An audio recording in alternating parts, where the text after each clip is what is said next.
تو میرے نبی نے نفل فرمایا، جس نے نفلی روزہ رکھا اور پھر ساتوں بر اعظم سونے سے بھر کے اسے دے دیے جائیں کہ یہ آپ کے روزے کا بدلہ ہے، تو اللہ کے نبی نے فرمایا کہ یہ سونے سے بھرا ہوا 7 بر اعظم کا جہان اس نفل روزے کا بدلہ نہیں بن سکتا، اللہ اس کا بدلہ دے گا۔ شہر رمضان الذی انزل فیہ القرآن، رمضان کا مہینہ جس میں قرآن آیا۔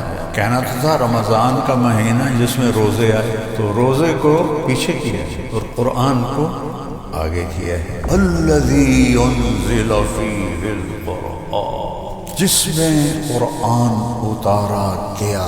پھر سورۃ القدر کو جوڑو، انا انزلناہ فی لیلۃ القدر، یہاں بھی اللہ نے قرآن کو اونچا کیا ہے لیلۃ القدر کے مقابلے میں۔ لیلۃ القدر قیمتی بنی ہے قرآن کے اترنے کی وجہ سے، رمضان قیمتی بنا ہے قرآن کے اترنے کی وجہ سے۔ یہ رمضان کا مہینہ اصل تو قرآن کا مہینہ ہے، اور قرآن سے دل لگاؤ۔ ایک روایت میں 10 ختم کر لے رمضان شریف ہے، مطلب میں 6 کیتے ہیں، مطلب میں 5 کیتے ہیں۔ واللہ اللہ کی یہ پسند نہیں کہ تم 10 ختم کر دو رمضان میں۔ اللہ کہتا ہے افلا یتدبرون القرآن، تم قرآن میں غور کیوں نہیں کرتے؟ حضرت عبداللہ بن عمر فرماتے ہیں ہم 10 آیتیں سیکھتے تھے اللہ کے نبی سے، اور جب تک اس پہ عمل نہیں ہوتا تھا آگے نہیں چلتے۔ قرآن سے ٹوٹنا بہت بڑی تباہی ہے۔ اس یقین ہو اللہ اس کے رسول کی بات کا کہ جو اللہ نے کہہ دیا ہے حق ہے۔